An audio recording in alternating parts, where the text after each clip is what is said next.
ताकत खून पसीने से कमाई हुई रोटी की है। मुझे किसी के टुकड़ों पर पलने की जरूरत नहीं। कीड़े मकोड़ों की तरह गली में रहने से बेहतर है यहाँ मर्दों में रहो, शेर की तरह। पिंजरे में आकर शेर भी कुत्ता बन जाता है कातिया। तू चाहता है कि मैं तेरे यहाँ कुत्ता बनकर रहूं? तू कहे तो भौंकू, तू कहे तो काटू। ऐसा ही समझो।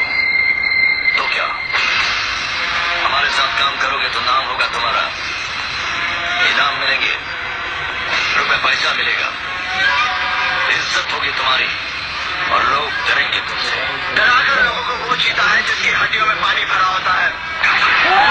बनने का इतना शौक है तो कुत्तों का सहारा लेना छोड़ दे कातिया।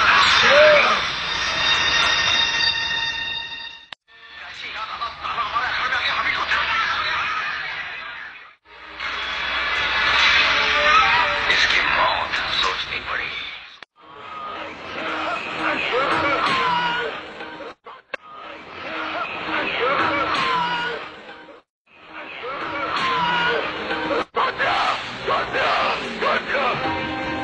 मेरे काशी को छोड़ दो।